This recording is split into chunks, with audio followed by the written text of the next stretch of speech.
You're listening to WooSox Insider, presented by your Worcester Red Sox.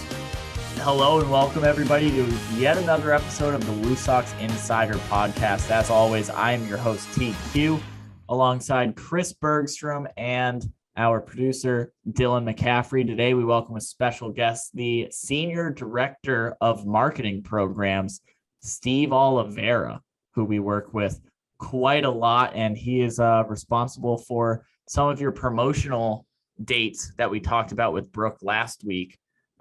He's responsible for designing and communicating some of the bobbleheads, some of the Give a Wednesday promotions, the Take Tuesdays.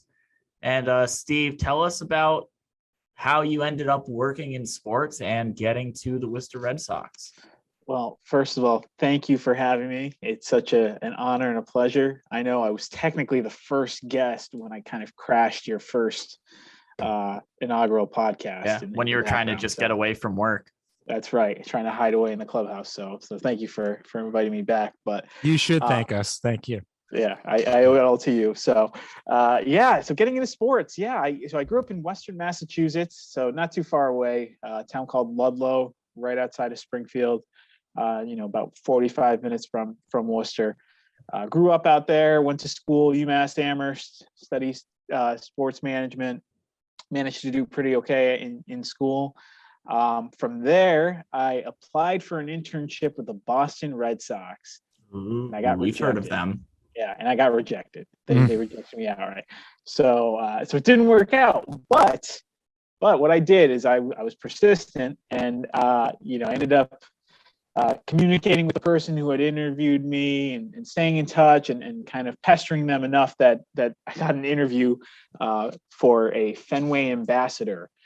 So for those who've come to Polar Park and have met some of our Polar Park ambassadors, they may have sort of a general idea of what that may mean. But basically, it was a part-time opportunity, starting with handful of hours a week, but answering phone calls from fans on any questions they had.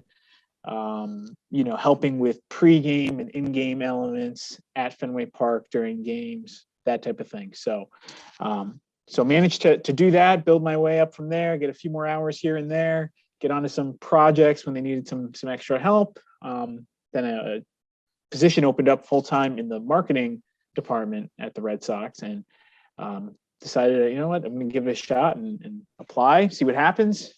Ended up working out. That was in, I guess, 2012, and then spent the next 7+ years in the marketing department there at the Red Sox, and had a ton of fun. And that's where I managed to meet Chris. That's right. What a tough job it must have been marketing the Red Sox through the 2010s. We were just a note, like we didn't do anything, right, Steve? That sellout streak we were very, very an important part of that. Are you kidding me? Chris and I directly with all the things we did. So no, it was a good time. I got to say, we were lucky that we had some really, really good teams, some bad teams too. There were some ups and downs, obviously some real roller coaster seasons. But managed to be there for a couple of World Series runs in 13 and 18. Did you get a ring? I did. I got 2 rings, one for 13, one for 18.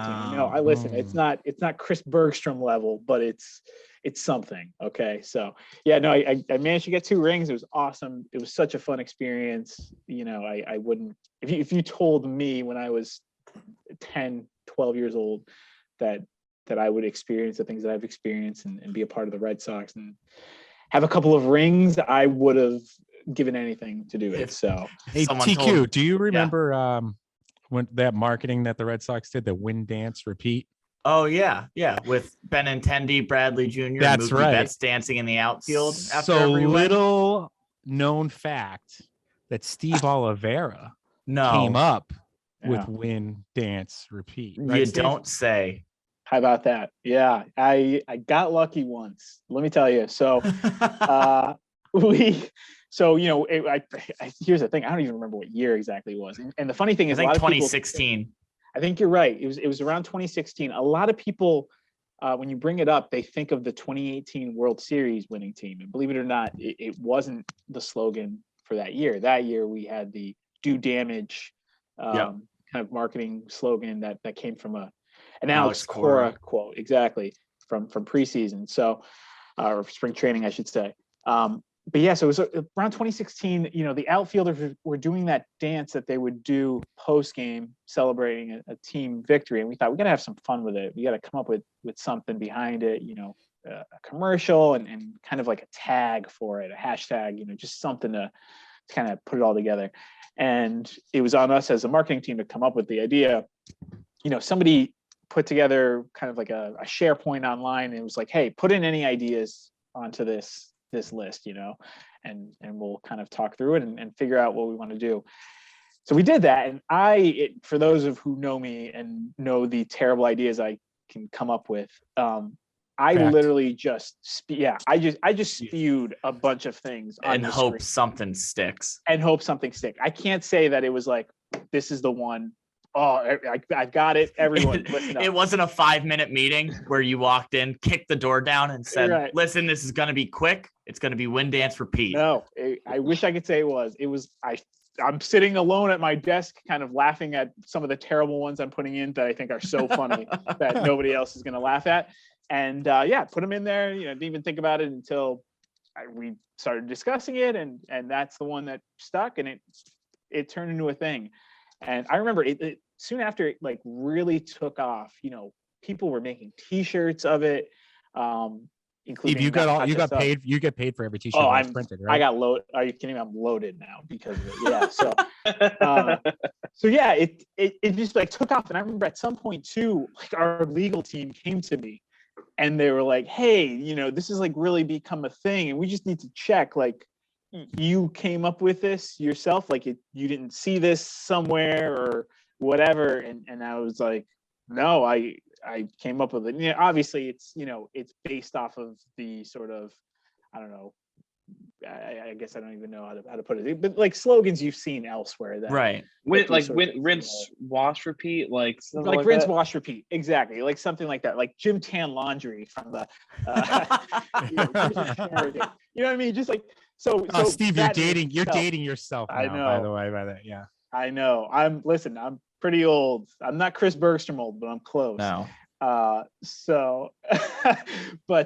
yeah, so it's based off of that, but just putting those words together, that was me. And like I said, I just got lucky one time and it took off. And the reason why I know that it wasn't part of that 2018 winning season is because I had it planned out where in the postseason we made shirts. They went to the first round of the playoffs. Oh, this is my favorite. Yeah, and I had planned out. We had meetings. This is the best part, right? This I actually had it. It was like, boom, I've got it. Here we go.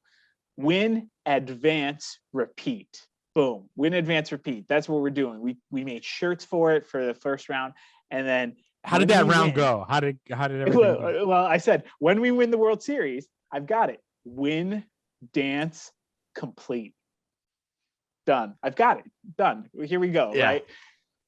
So we go to that first round of the postseason. I don't even remember, against Cleveland. Yeah, it was Cleveland. Yeah, and I think we got swept, if I remember correctly. And boom, all those win, advance, repeat shirts thrown in the trash. Win, dance, complete. Never saw the light of day. Gone. And my brilliant idea that I knew, this is the one. Never used. So, I don't think people understand, but when you're coming up with these slogans, like Steve, we were sitting in the room when we all came up with like do damage, right? Because Alex Cora said it, and I think Cashman said something about that the Yankees do damage against the Red Sox, and that's how it all kind of came about.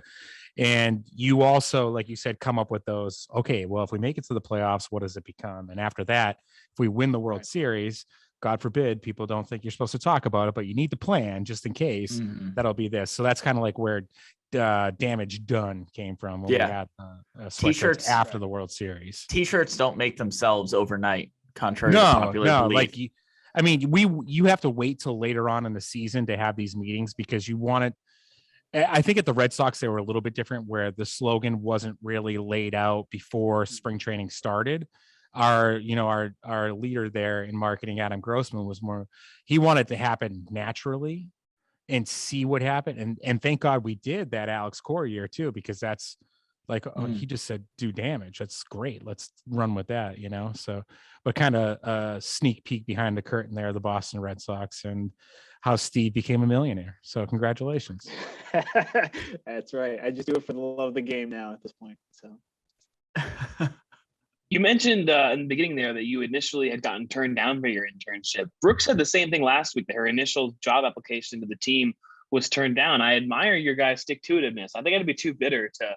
I was hired right away. You were. I was hired right away. Thank you.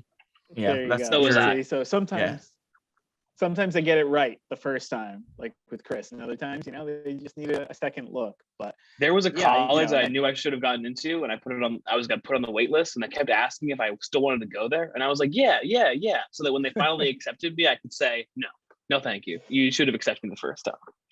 I'm not as bitter as you though.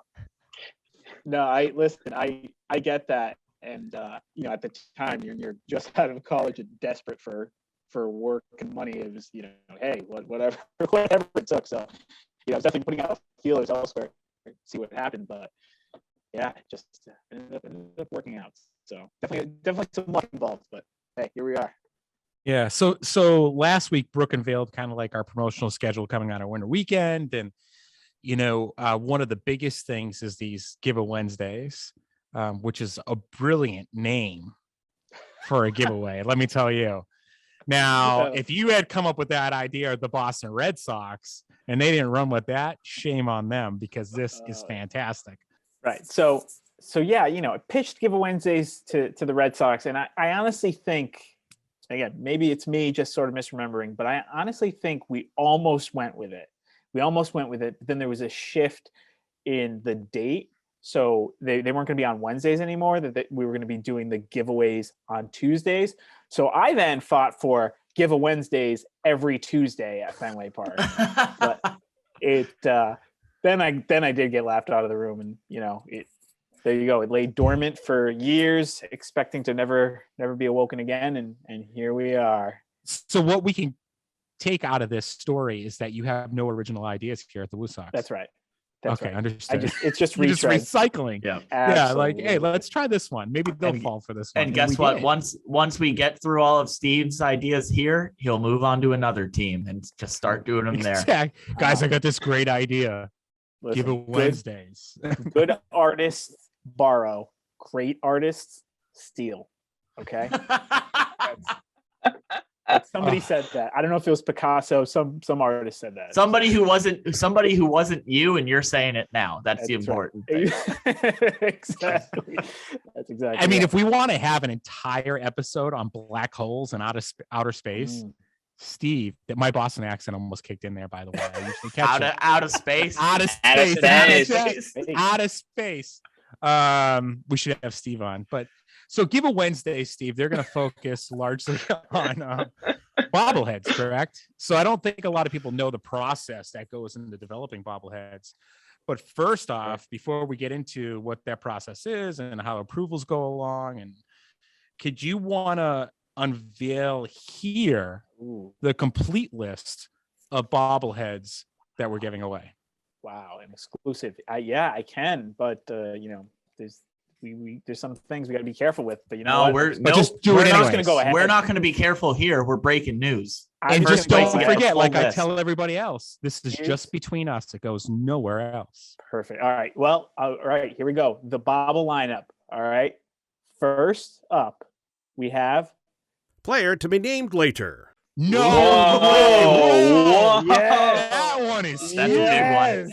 If you don't have tickets for that game, what's the date of that game? April 13th. If you don't have tickets for that game, you are missing out. Can you believe it? Oh, that's huge. Wait, April 13th. So that's the Give a Wednesday, the day after opening day, right? That's right. That is our first opening night. And what a huge bobblehead to be given away. You're right. Okay, let's go with the rest. I know. Next one, Wednesday, May 18th. Yep. Tristan Casas. Oh, that's a big one. That's a top prospect. That's a big one too. Right? Big name. Yeah, I think people are going to be excited about that one. 40 home runs. 40 home runs. 40. Wow. Count it. Archive this, baby. All right, we'll keep it. We'll clip it. Yeah. All right. Next up, we have a Worcester and Red Sox legend. Okay, who actually just saw his bobblehead for the first time and loved it. This one's my favorite. Not Chris Bergstrom, no, Oh! not Tim Quintadamo, but Rich Gadman. All right, we have Rich Gadman, Getty. hitting coach, Wednesday, June 15th. Wednesday. I've seen this one and it's scary. It's dead on. It looks like Rich Gedman will be hanging out with you. That's how good it is. Yeah, to the point that when we showed him his bobblehead during winter weekend, it was on the screen. He was joining us on Zoom. It was on the screen for 5 seconds before he said, "All right, take that off now." That sounds like Getty, by the way. That sounds just like him. Yeah. Humble guy. No, we respect that, but that's why we love him. But yeah, Getty, big one. Big Okay, one. let's We love roll. him. Let's keep them coming. I like to Bobblehead think four. under that tough exterior, Getty's going to keep one of these like secret and cherish it. We're gonna save a box for Getty. Don't you worry. He's gonna love it. Yeah. The next up, here's a big one. Here's a big one. Everyone, Chris, are you sitting down? I'm on a podcast. Yes, I'm sitting Perfect. down. Good. Okay. I don't do it standing. Wednesday, June 22nd. Yes, give it to me. Who? Player name redacted. No way! Yes. The return That of the is king. huge. And that's not like a Wow. generic bobblehead. That's specific to the No. huge game he had here last year, right? You're absolutely right. Yes, it involves his appearance here last year, so it really is a big one. And I should mention, for that one, and for most of them this year, they're going to have sound clips. These are audio included bobbleheads. In a You press bobblehead? button- Audio in a bobblehead. You press the button on the bobble, on the base of the bobble, and it will play the audio recording of the game call of that specific great moment that player had from I just had a brilliant idea. oh boy. TQ, we could do a WooSox Insider bobble together, me and you with audio At clips. the That's a desk. great idea. Yeah. Yes. What do you Dude, And guys it's just think? like TQ. What was your batting average in college? Like 176, right? Yeah. Yeah, No, I it know. was 180, 87. It was 187. Because in the first episode, you said 184, and I got mad because you shortchanged me. What's the Mendoza line? 200. 200. Okay, just checking. Okay, come on, let's roll. So that honestly, I think that is the biggest bobblehead that we're going to give away this year. No, I For think Easily. well, I think you may be right, but the next one, Wednesday, July 6th, we have Tate Matheny. You see what we did there? I'm getting the picture Ah. now. You see what we did there? Yeah, I The get it. defensive Okay. wizard, Tate That's Matheny. right. Okay. Making a Let's. great catch off the wall on that special day here at Polar Park, and also includes the audio file of that Tate great- Tate Matheny. Matheny, a Chris Bergstrom favorite. You know what, you guys? Yes. I have Tate. I'm going to tell you right now. I have nothing against you. You have Steve and Brooke last week are setting me up. to tell us. Please do not look at the ground when we see each other downstairs this year.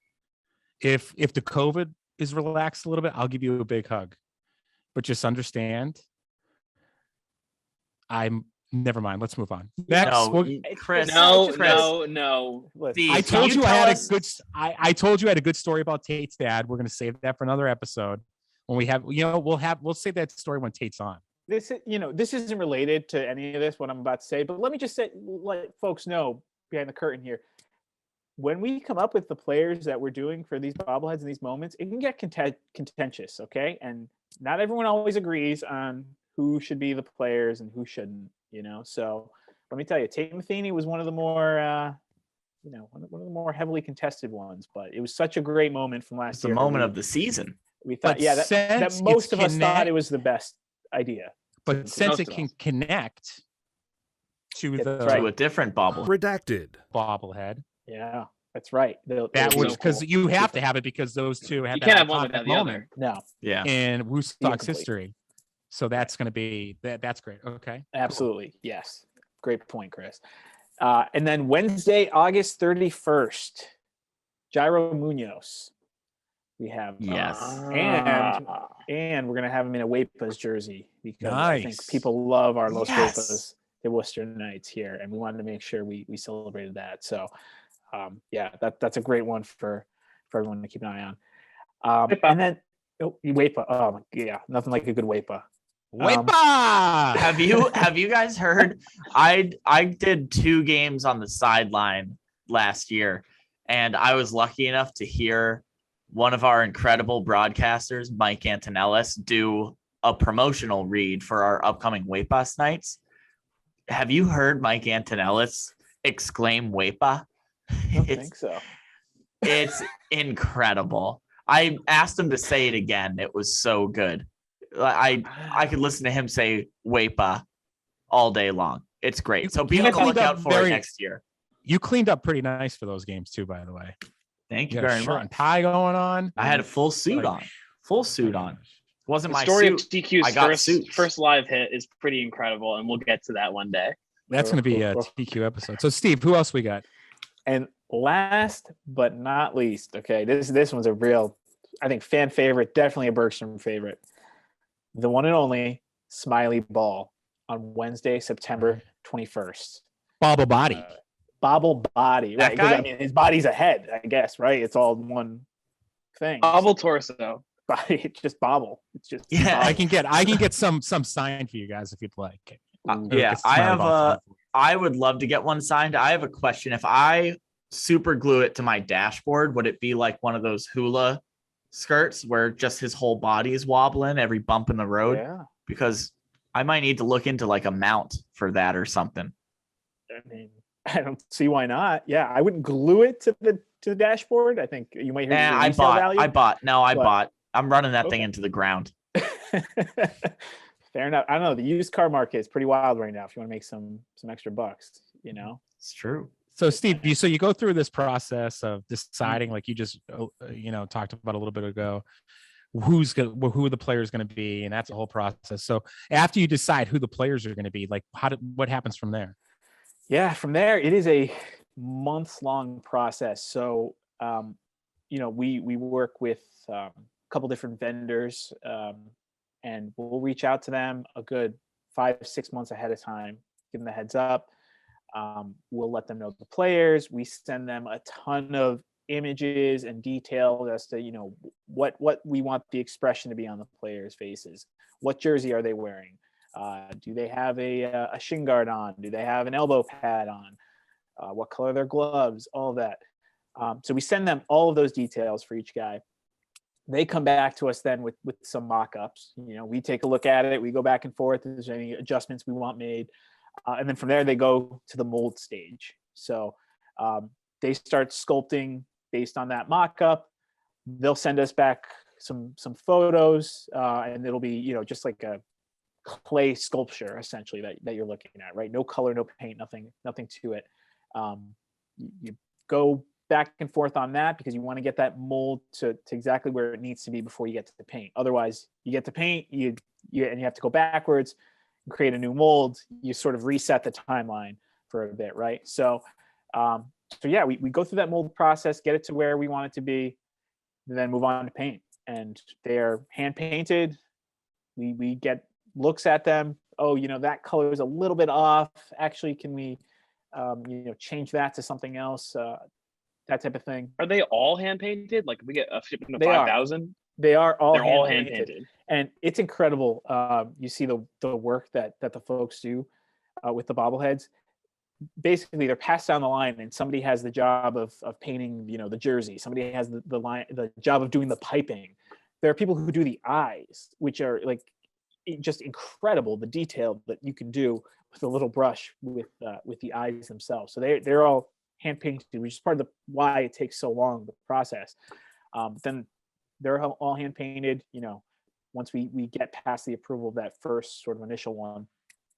And then from there, we also like to produce our own box art. Some teams can do, just a plain white box that you put the guys in.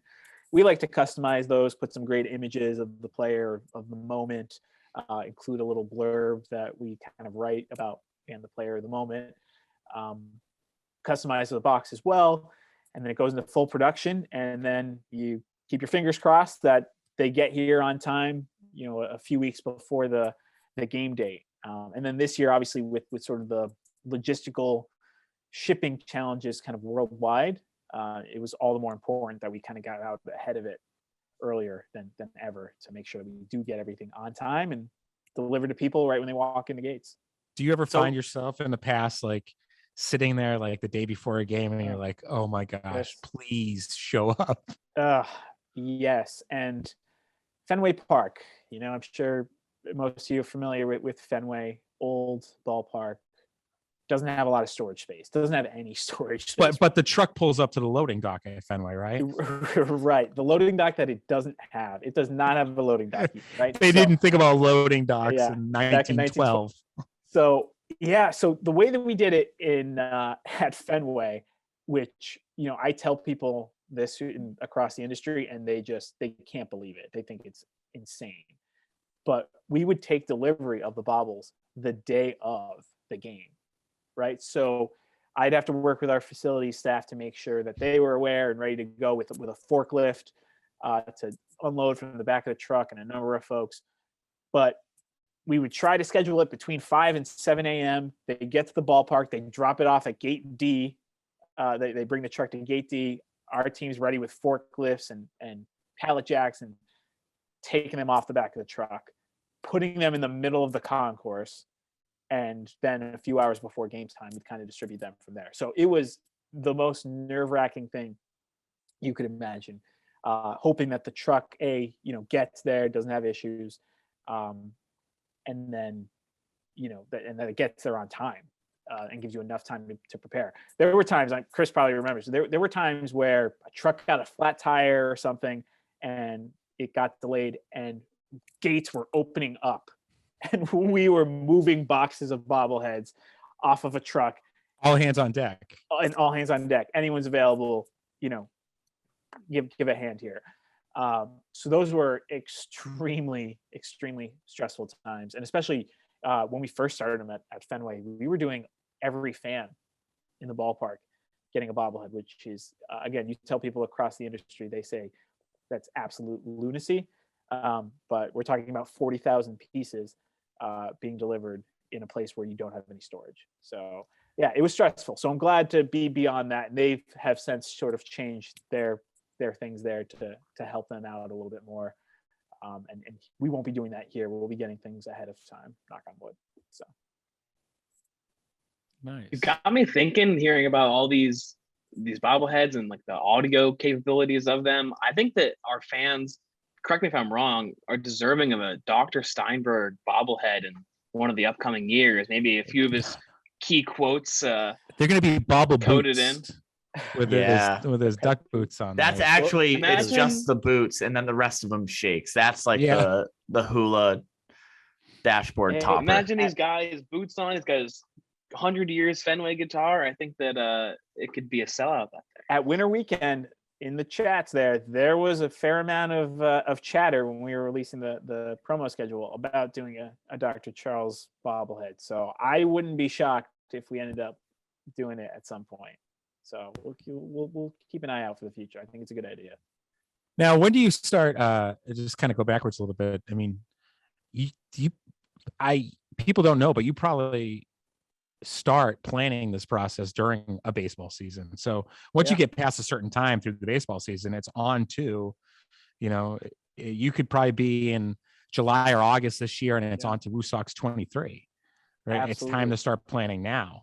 Absolutely. Like I said, now more than ever with some of the worldwide kind of shipping challenges. But yeah, I think basically after the kind of all-star break time, we start looking ahead to next year and at least start putting together ideas for, the players or the moments that we'll want to capture for the following season. And, as we approach the end of the season in September, you start to really finalize that even more. And then by the time we're at, in November, Thanksgiving, around then, we're getting things finalized with the vendor that we're using, the players, the poses, that type of thing, and really kicking it into high gear in December with the actual, mock-ups, molds, that type of thing. So it really is a month, half a year long process, I guess, even more than that. So there's definitely a lot that goes into What's your biggest bobblehead horror story? it. Oh boy. Boy. What a Chris- sentence to get that kind of reaction. Chris knows I what know. it is. Yeah, I promised him that. That we wouldn't bring it up. Wait a minute. Dylan doesn't know what's going on. I don't know how specific we want to be on things. I guess I can kind of talk through it and maybe people fill in the blanks. But Tell the people what they want to hear, Steve. Let's go. So again, we were talking about the timeline of bobbleheads, right? Sometimes because of a number of factors and all the approvals you got to get through and sponsor obligations and all that, sometimes you got to cut corners, right? And as much as possible, you want to get physical samples that you can take a look at, right, before you kind of really move to the final stages. But sometimes it's not always possible, right? Sometimes you're just looking at images over email, things look good, you keep it going, right? So one particular bobblehead, I don't even know the year either at this point. Somebody I'm sure could. He's wiped it from his mind. I've tried so hard to wipe it from my mind, but Sorry. we get the bobbles. We only get the bobbles the day of, right? Like I just mentioned. So bobbles come in. I grab a couple of boxes to take to my desk so I can take a look at them, make sure things look okay. Sometimes you get breakage on them. That's sort of expected, but you want to get a sense of like how they look and make sure that they're holding up.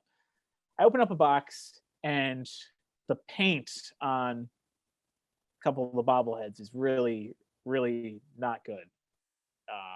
Problematic in some ways, right?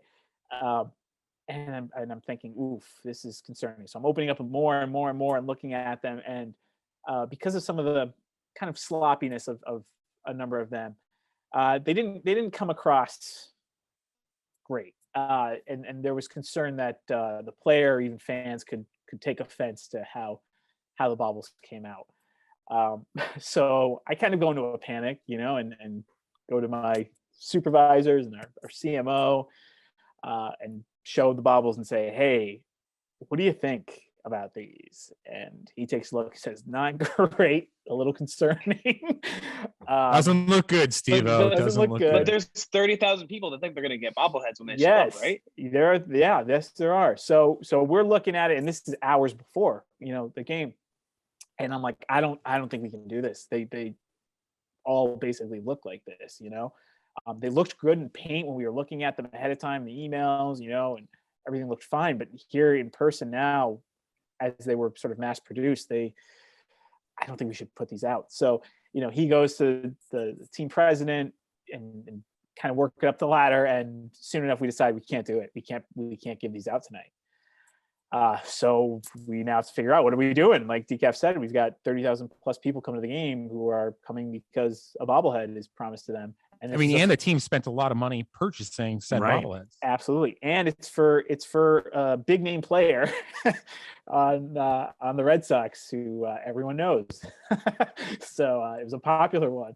It's called Google, my friends. Yeah, it's called Google. People can Google it to find because this took off and became a story on the sports. New York Post wroed about it. Yeah, everywhere. So we decided we can't do it. Let's just give everyone. Let's print out 40,000 certificates and give people the ability to kind of message in, and we'll get them out to them. Either they could come pick them up someday here at the ballpark, or we'll mail them out, that type of thing. So that's what we did. We quickly call our printer. They're printing out, a number of these sort of cards that we're now going to distribute, saying, hey, sorry, no bobble, but go to this website and you can claim your bobblehead and we'll send it out to you, that type of thing. So that turned into an all hands on deck thing where everyone's trying to play their part to make sure we get these cards ready to go. And we have the back end system to sort of track it and that type of thing. Others are dealing with the, sort of damage control of the media and press. Yep. And what are we saying on that front? So yeah, that was quite the day. I don't think anything's going to top that. As scary as it was on those days with. Don't jinx yourself. I know. Yeah. As scary as it was with those days where there were things kind of late and whatever, that was definitely the time that that was the most difficult. So like you said, people can probably Google it. They can find the bobblehead. They probably are aware of. I'm sorry. I didn't realize Chris promised that we wouldn't bring that up. He didn't communicate that to me, because I was bringing it up because I was one of those fans that got a certificate and ended up getting the fixed bobblehead later on. TQ, I know better than to trust Chris at this point, so it's okay. Yeah, I'm aware. What a small world. That keeps happening lately, where like, I don't know, I find out that Chris Bergstrom's in the Wally commercial with David Ortiz, and like the things from my childhood. Just I every day feel like I'm learning news I mean, about Amanda Snares, our we've Nessa probably director, who's hugged on before. the Pizzagate game. Yeah, You've hugged me I think before, we probably. have. Yeah, I think I have a picture of myself at my dad's office in Waterbury, Connecticut, when I'm like 7 or 8, and I'm with Wally holding my So Good magazine next to the trophies, and I have to believe it's you. If you were Wally in 2008, then I hope you weren't. I was with you. I was the only person in the room who knew who Wally was. I was in a room full of businessmen, and they were like, was annoying. the trophies are going to come, the executives are going to come, and the mascot, what's his name? And I was like, Wally. I got to wear the Wally suit once. Only one time, I think it was at Fenway, and it was one of my first weeks on the job, actually. But I guess Chris wasn't around. No other performers. They needed it sort of last minute for some of the players who were shooting a commercial on the field. They had their families there, including some young children. Mm-hmm. And so they're like, hey, Steve, can you just jump in the Wally suit and just like go run around with some kids for a few minutes? Okay, sure. And at that point, I said, yeah, awesome. Great. Oh yeah. Anybody can do it. Anyone can do it. Like, what kind of a throw this thing on and run around. Yeah. So I got in the suit, and I remember it was kind of like a cooler day. It was probably, April or March even, probably April. And I got in the suit, and it got warm quick. It got very warm quickly.